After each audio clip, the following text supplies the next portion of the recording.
exciting sport in the world. The speed, the insane hits, the raucous energy of the crowds. No, it ain't badminton. This is An Adviisers Life. We're talking hockey. If you're in the world of junior hockey, if you've ever dreamed of making it to the NCAA or the pros, if you've ever wondered about the pitfalls and the costly mistakes that players and parents can make along the way, you're in the right place. Here to educate you beyond the smoke and mirrors, beyond the propaganda that leagues and teams use to manipulate you into making decisions that could cost you your career or your hard-earned money. We don't pull punches. This ain't a popularity contest. Just the real and the raw, no matter who may get their little feelings hurt. Disrupting the status quo. This is An Adviisers Life with your host, Joseph Kolodziej. Truth bombs coming in 3, 2, 1.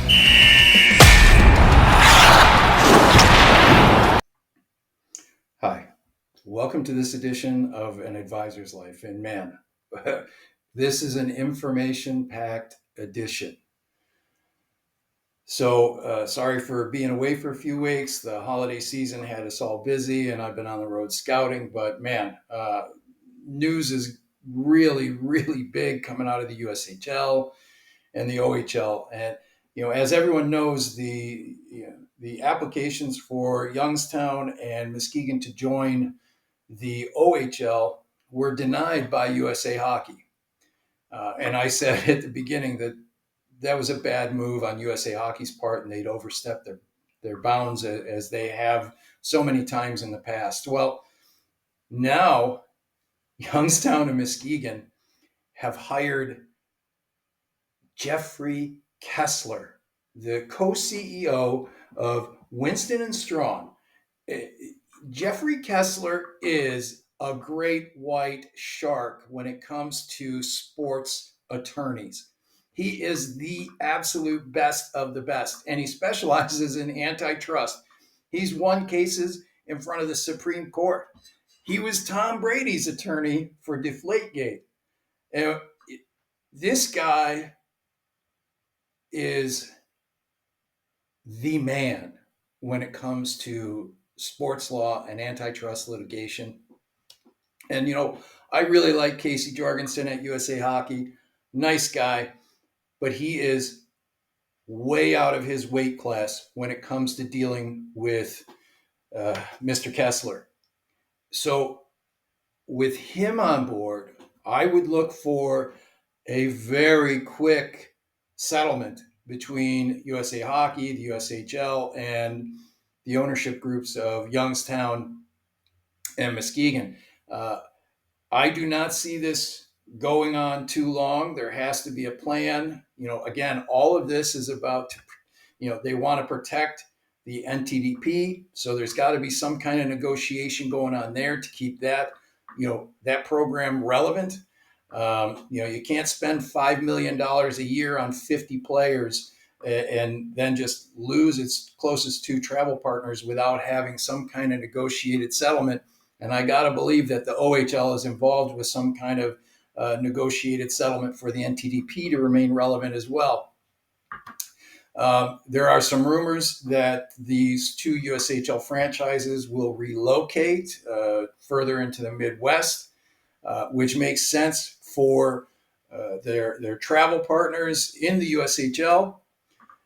But I have to question why the USHL simply did not raise its standards to the level of what the OHL, Western Hockey League, and Quebec Major Junior League have.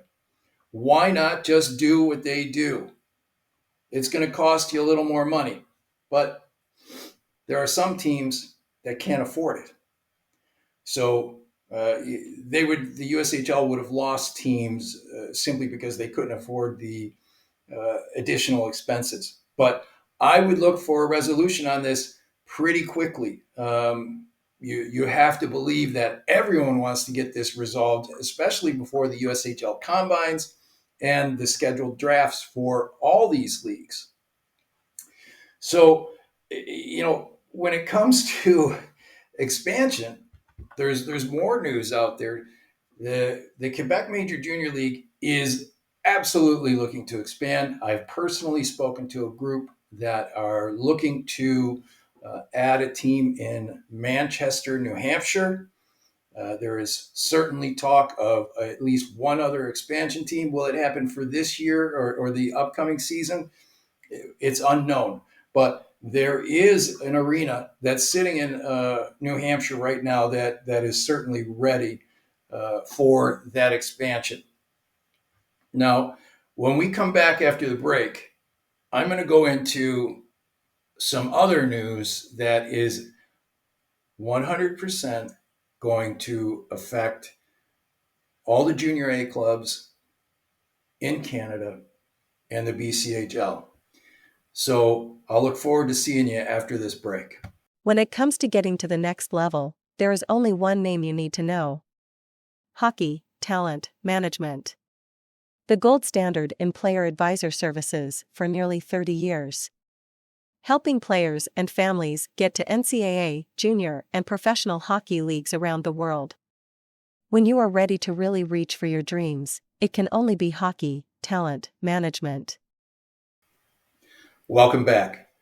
Well, you have to be living under a rock to not see what Major Junior has done to the BCHL. They've lost 40-something of their best players, those that were either committed to D1 or on their way to being committed to D1. They have been decimated, and look for that to continue. But this is just a sign of things to come next year.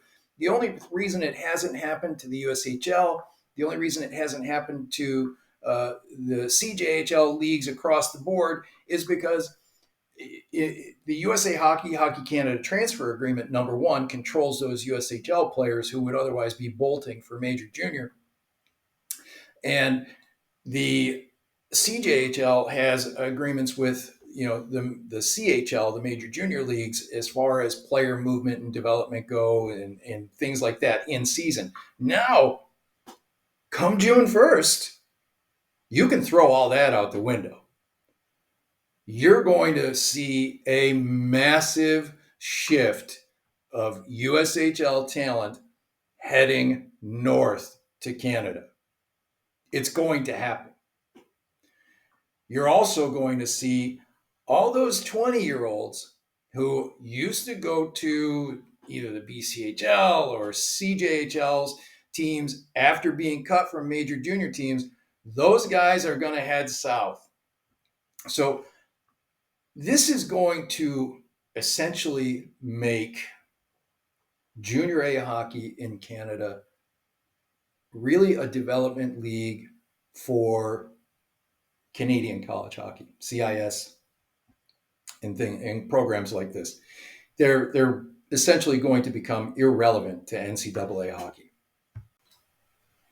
Now, if things didn't get difficult for all the CJHL leagues and the BCHL, it's about to get worse. NCAA development has gone through the United States, and in large part, it's going to continue to do that, especially at the D3 level. And there's going to be more expansion that's going to affect D3. And there's going to be a surprise brought by the Eastern Hockey League within, I would say, the next 2 weeks. It's definitely going to be, if not, it already is, the worst kept secret on the East Coast. So look for some news that's going to affect all the Canadian junior leagues coming pretty soon from the Eastern Hockey League. Now, these 20-year-old players that are going to be coming from Canada, because Major Junior only has a limit of 3 20-year-olds per team, so they got to go somewhere. Where would they go?